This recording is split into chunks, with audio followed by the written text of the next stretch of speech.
Sunnahfollowers, protectors of the Sunnah. Sunnahfollowers, protectors of the Sunnah.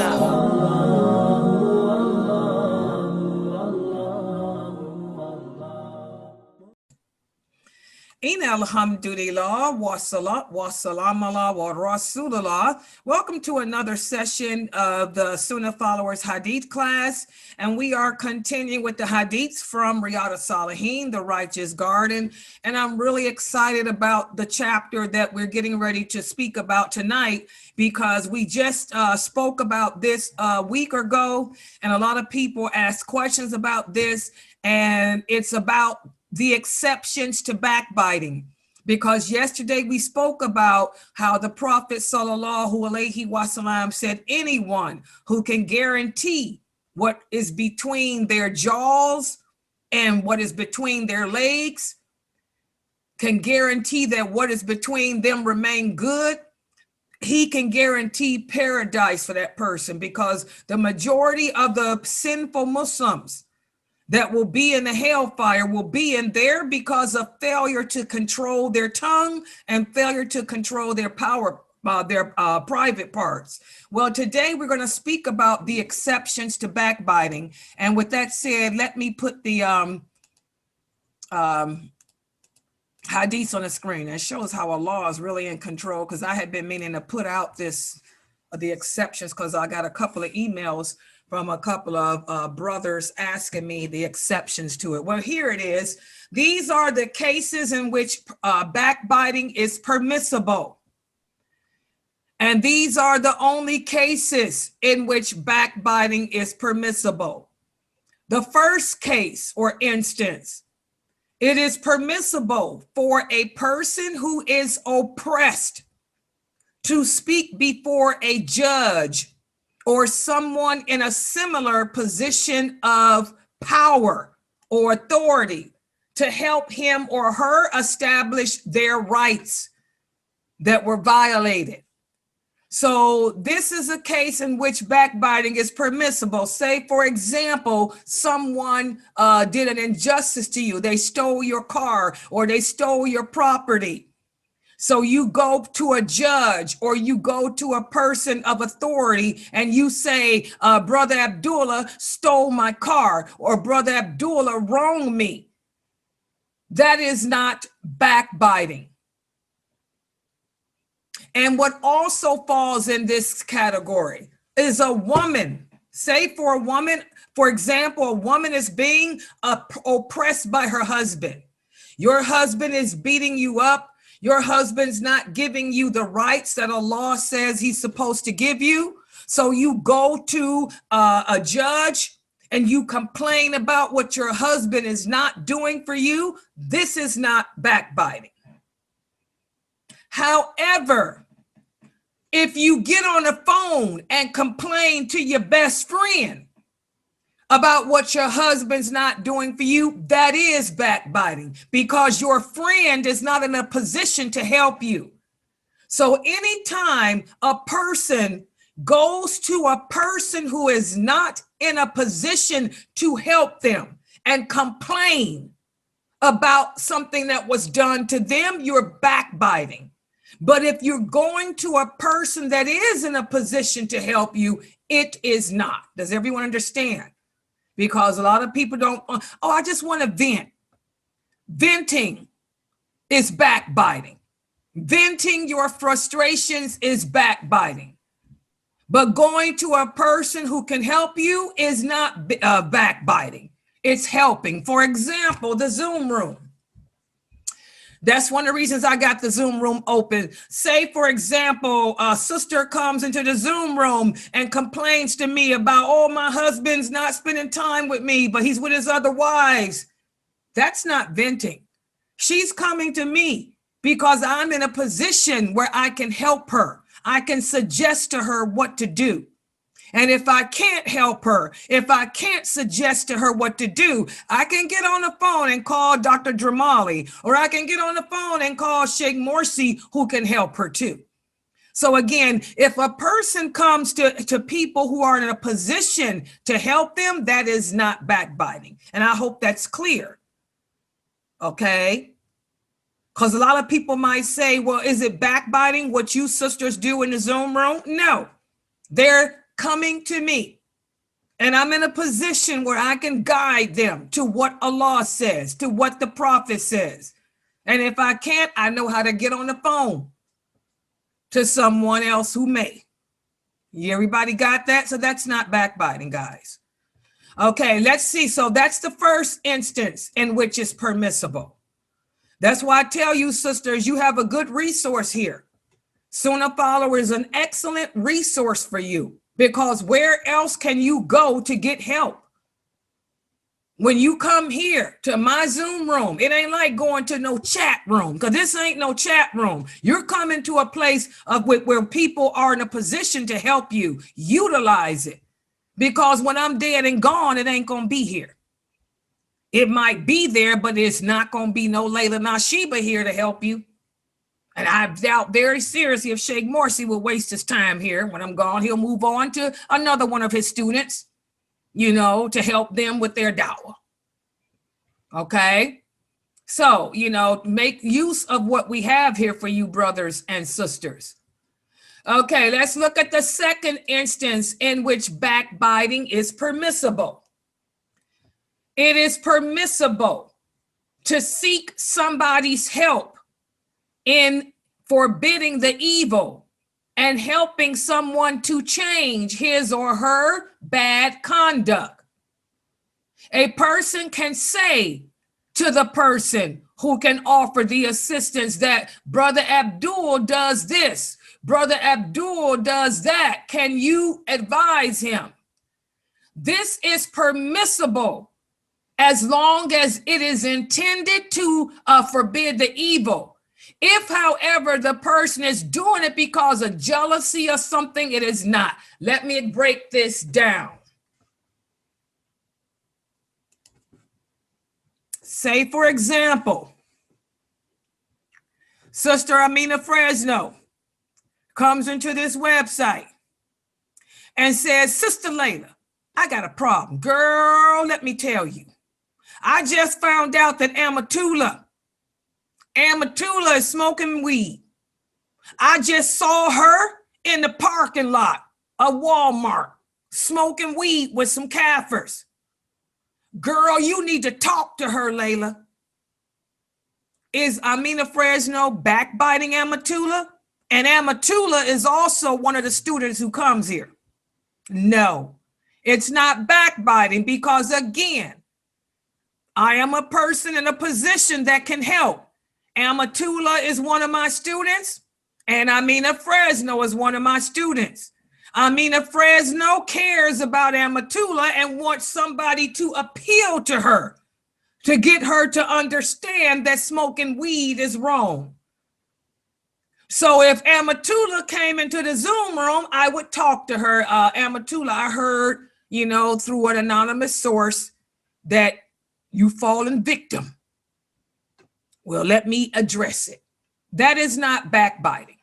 And I don't have to tell her where I heard it from. I don't have to tell her that I heard it from Fresno. I can say, just like a good dyer would do, just like I did. I don't have to tell you who it's from. It was brought to my attention. The person cares about you just like I do. Now, however, let me tell you how this would be backbiting. Say, for example, Amatullah is not a student of mine, and Amatullah can't stand me. Amatullah could care less what I have to say about anything. Now, if Amina Fresno came to me and told me that Amatullah is doing this, it may fall into backbiting, because, you know, if I advise Amatullah ain't gonna listen to me anyway, because she has no respect for me. She has no like for me. She doesn't view me as being anyone but a loud-mouthed woman. In that case, Fresno shouldn't bring it to me. She should take it to somebody that can help her, somebody that Amatullah respects and would listen to. Amatullah has no respect for me, no like for me. She ain't gonna listen to me, so don't even tell me. You guys get it? Or another case in which it would be backbiting. Say, for example, both Amatullah and Amina Fresno are students of mine. Amina Fresno's jealous of Amatullah because Amatullah gets all the answers right, and because I'm closer in my relationship with Amatullah than I am with Amina. So Amina is looking for a reason to bring Amatullah down, to bring her down in my eyesight. So she comes to me and says, guess what? I saw her smoking weed, but it's not because she wants me, to correct the sister. It's because she wants me to lose respect for the sister. This is backbiting. Does everybody understand?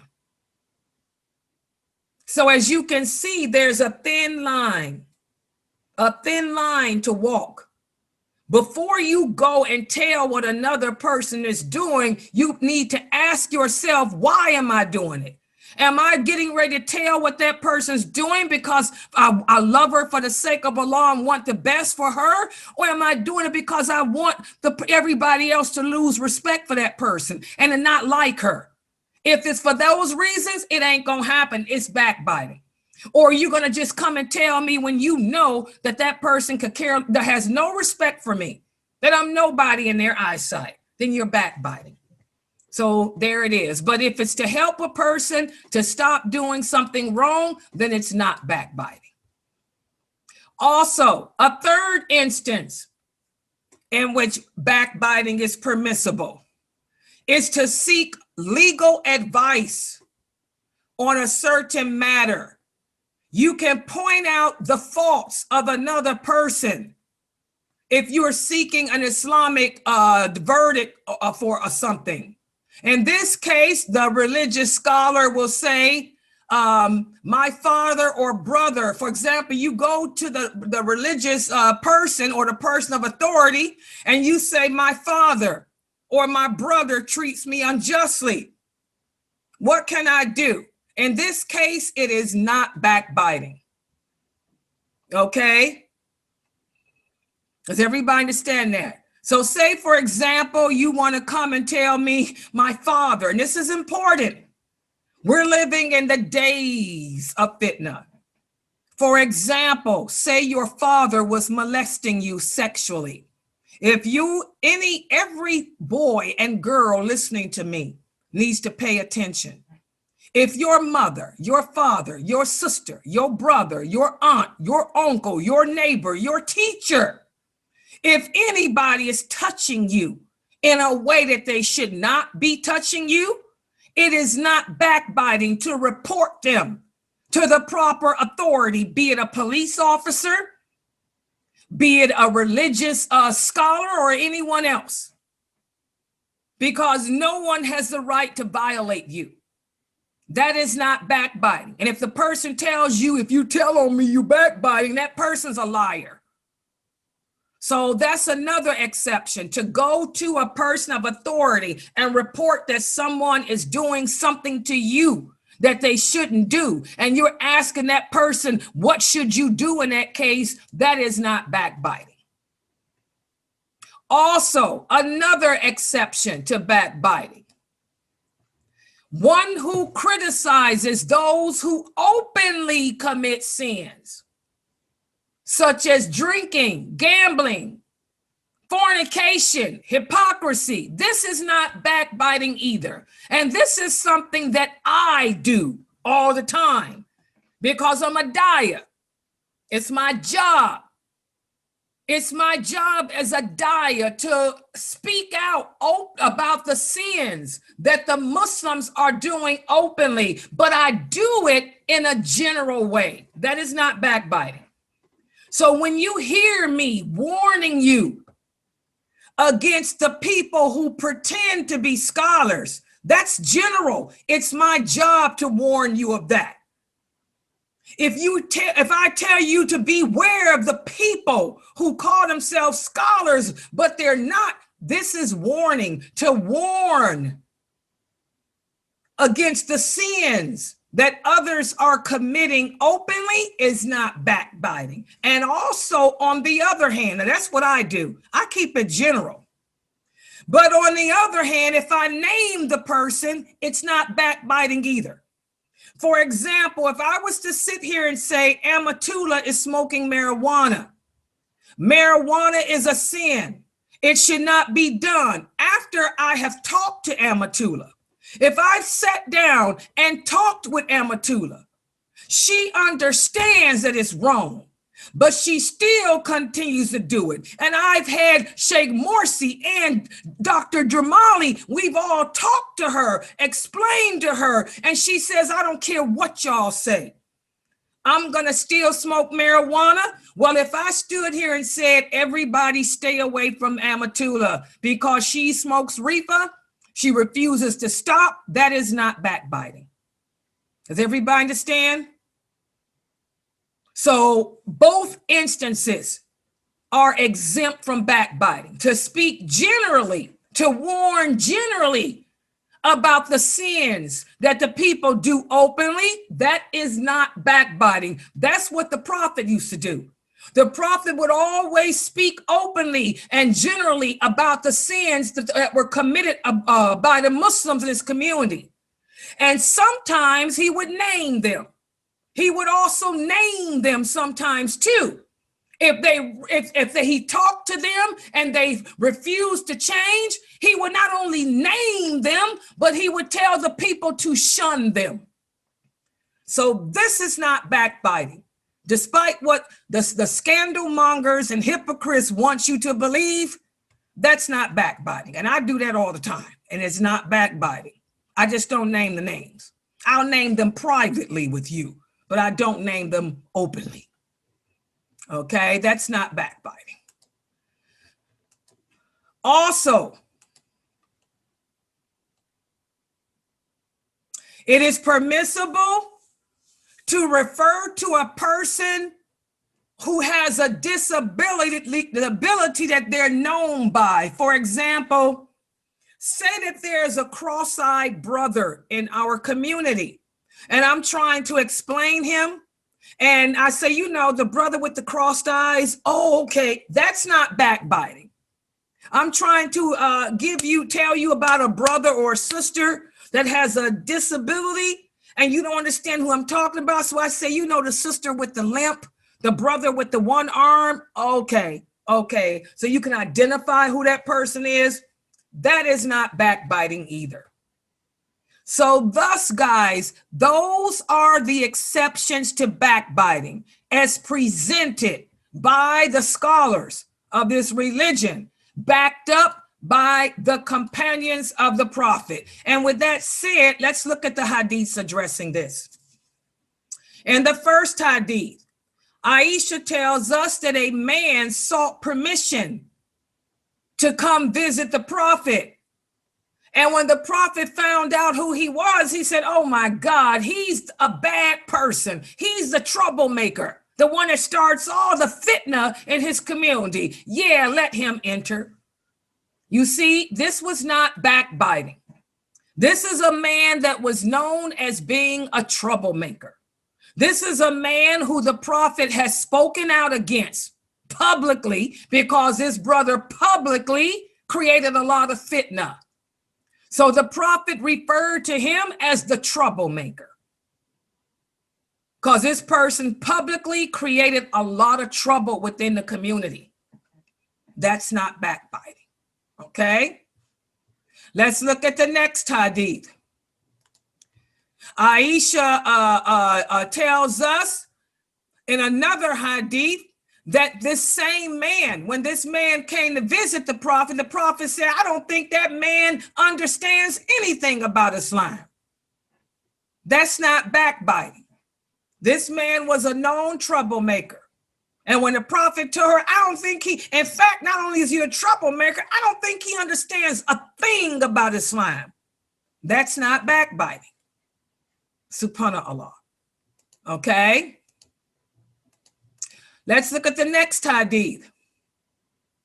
Fatima bint Qais, she said, I went to the Prophet and asked him, I said to him, Muawiyah and Abu Jahm both want to marry me. Which one should I choose? The Prophet said, Muawiyah is poor. He ain't got no money. And Abu Jahm beats up on his wives. So here we learn this hadith is the proof that when it comes to making a verdict or a decision about a person's character, you can speak the truth about that person and it's not backbiting. He's poor. He ain't got no money. That one beats up on his wife, so you don't want to marry him. Okay? So that's proof to that condition. That's permissible. Also, let's see another hadith. One of the companions tells us, he said, we went on a journey with the Prophet and we endured many hardships. Abdullah ibn Ubay, who was the leader of the hypocrites, told his friends, do not spend your money on those who are with the Prophet until they leave him. He also said, if when we return to Medina, the most honorable will drive out therefrom the meaners. So Zayd went to the Prophet and told him what the hypocrite said. And so this is an example as to how it's not backbiting.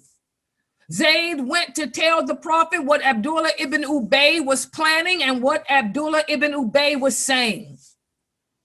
So that's an example as to how talking about a person in that case is permissible, because this person was planning trouble, was planning bad against the Prophet and the others. Okay. Also, the next hadith, Hind, the wife of Abu Sufyan, when she converted to Islam, she told the Prophet, oh, our Prophet of Allah, my husband Abu Sufyan is stingy. He doesn't give enough money to me and my children. So what should I do? She was seeking an Islamic verdict. So the Prophet told her, take what you need of his money. So that's another example as to how when it comes to needing an Islamic verdict or an Islamic decision, and you want to talk about your husband doing something wrong, that's not backbiting. So thus, guys, those are the exceptions to backbiting. We have to be careful. When we accuse people of doing things, make sure that what you're accusing them of is correct. For example, daya. People like myself who live our lives teaching and calling to the truth, be careful accusing us of backbiting. It's our job to speak out against the evil that the people are doing. If we don't speak out against the evil they're doing, Allah will punish us all. I keep it general. But if a person publicly does evil and that person has been confronted by the people of knowledge and that person continues to do evil, then we daya are supposed to name them. I don't do that. I just speak in general. I'll name you and I'll name them in a private session with you. Okay, so don't accuse the daya of backbiting when they're doing their job.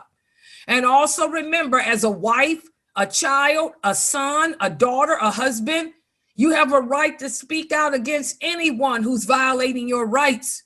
That's not backbiting. You have a right to seek help when it's needed against someone who's oppressing you. That is not backbiting. Asking for help, asking for an Islamic verdict, reporting another Muslim that you care about for doing something that he or she shouldn't do because you want the person you're reporting them to help them. That's not backbiting either, as long as you're doing it for the right reasons, not to try to bring that person down. On that note, we'll stop right here for today. Powerful hadiths to ponder, great lessons for us all. So we'll stop right here. If you guys have any questions or comments, inshallah, you can type them on the screen. Subhanakallahumma wa bihamdika.